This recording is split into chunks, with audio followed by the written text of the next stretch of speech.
Welcome to another edition of Inside OSU. I'm Hargis, and I'm atop a Komatsu wheel loader.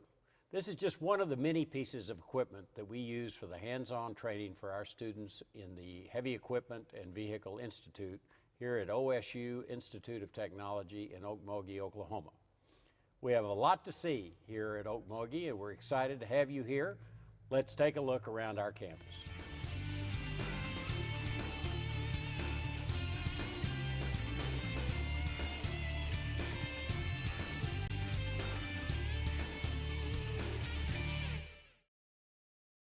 The OSU Institute of Technology in Okmulgee opened in the fall of 1946 as Oklahoma A&M College School of Technical Training.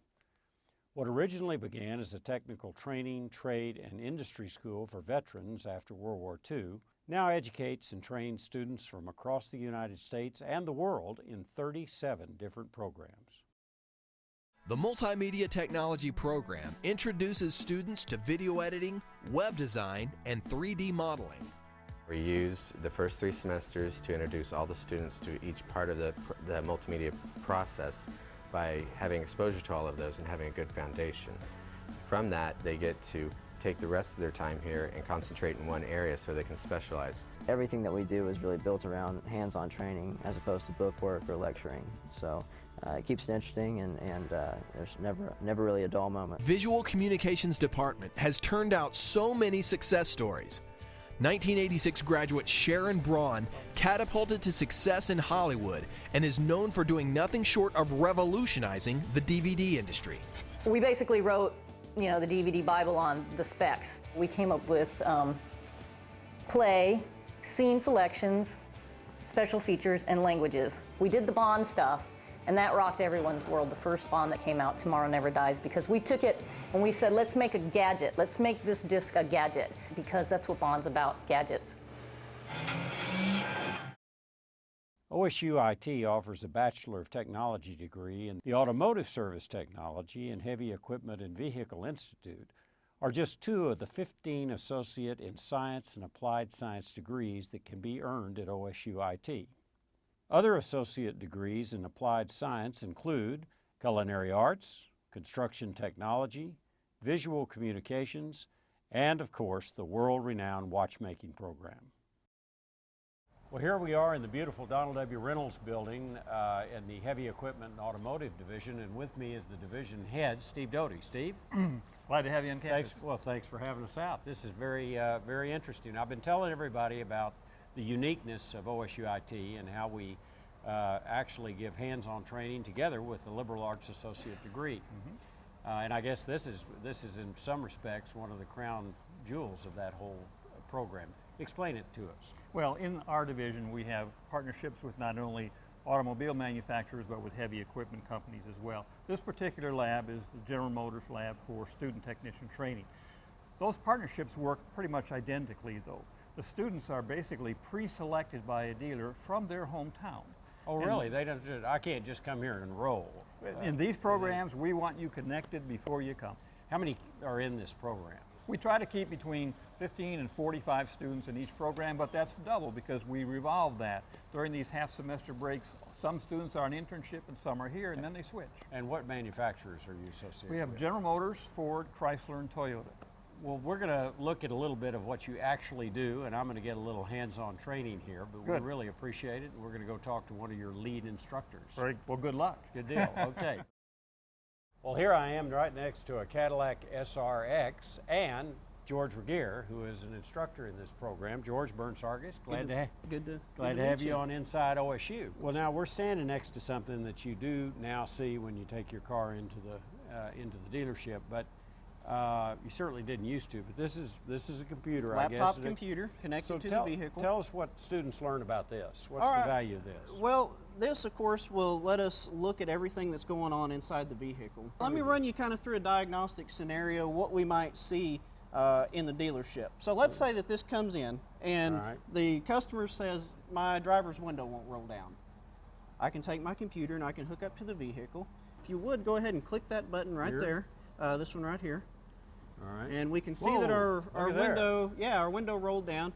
Okay, now what does that mean? He said it didn't go down. What this tells me is that the window motor and the control module is doing fine. What I've got is a fault with my window switch input somewhere in that circuit. Do you find that most of your students stay in the industry? Yeah, a good majority of them do. It's great because with the technician training that we do, I get to see a lot of those guys come back several years later and get to see how they're doing and where they're at. Well, we're going to talk to a couple of your students now that are going through the program. Great. We'll see how this program is working for them. Well, now I'm over here by a beautiful 2011 Corvette, everybody's dream. And with me are two of the students in this program that I'd like to introduce. Caleb, introduce yourself. Caleb Ashfall from Elk City, Oklahoma. Okay, Caleb Ashball. And how about you, Frankie? Frankie Roberts from Locust Grove, Oklahoma. Well, great. Now, how in the world did you guys end up here? When I got close to graduating, I kept looking. I made 3 or 4 different choices in what I wanted to do, and ended up with OSU Okmulgee because of the GM-ASEP program. I've heard a lot that there's going to be a lot of use for technicians in the future. Well, I guess because you get to work as you go through this program and make some money, you can graduate with a great skill and a great degree and not a bunch of debt, huh? Oh, absolutely. Yes. Since we do go off on internship, when we graduate, we have a job waiting for us. And In fact, that's the only way you can get into this program. Right. yeah, you have to have a job. You have to Yeah. have the sponsorship. Well, that's great, guys. I wish you a lot of luck in your career. I know you'll be very successful because this program's great and you guys are doing what you love to do. Thank you, sir. Thank you very much.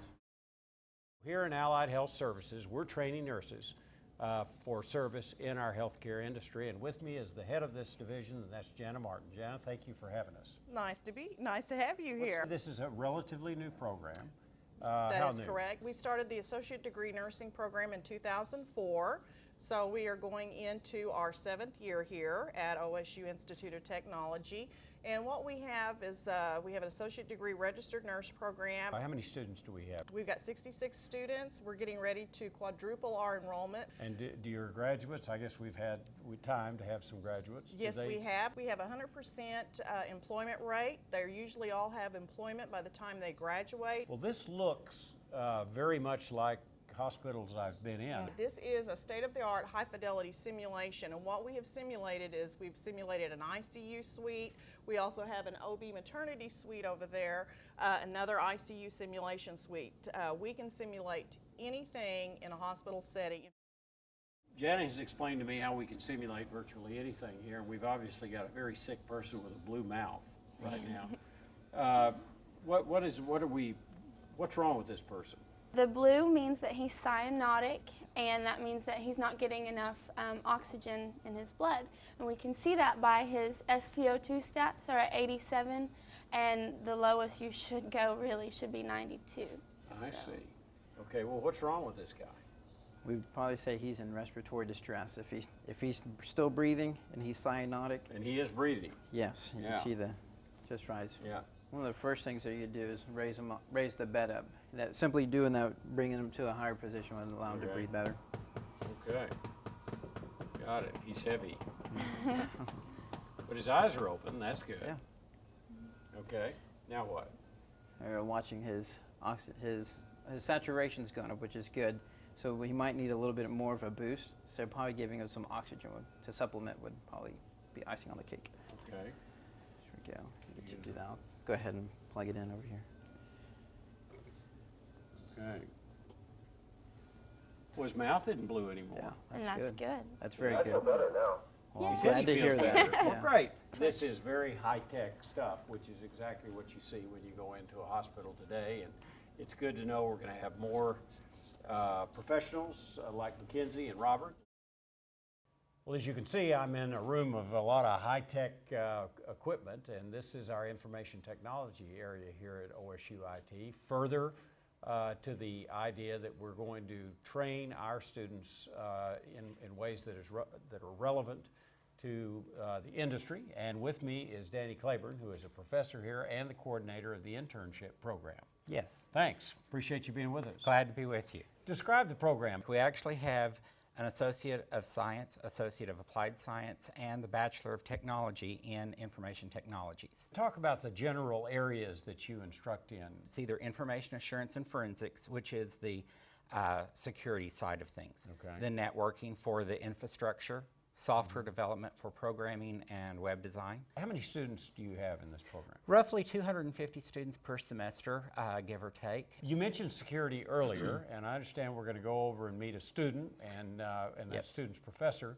who will give us a demonstration of this mobile device iPad conundrum. Yes, they're going to be working with a device called Fred, and they'll tell you what Fred is all about. Great, let's go meet Fred. Well, here I am, I understand, next to Fred. No, this isn't Fred. This is Josh Pierce, right? Yes. Who's a student, senior here? Yes, that's correct. And this is Sunita Rajanala, who is a professor. Yes. Is that correct? Nice to meet Very nice to meet you, Sunita. Nice to meet You you. as well, Josh. We heard about Fred from Danny Clayton. Yes. FRED actually stands for Forensic Recovery and Evidence Device. It's used to gather evidence and also to recover any device that has electronic data. The iPad is probably the most iconic mobile device currently, so what would you do with that? Okay, well, we've made a backup of the iPad's data and put it onto one of the hard drives here in the Fred. And we have a couple of pieces of software that we use. This one is called FTK Forensic Toolkit. And basically, it scans all of the data that we've captured from the iPad. Well, fantastic. Well, I appreciate it. Well, you can see that this is obviously a very sophisticated operation, and it's also very relevant to the real world today. So for Sunita Rajanala and for Josh Pierce, that's another edition of Inside OSU from a fascinating place called Oklahoma State University Institute of Technology in Okmulgee, Oklahoma. Thank you all.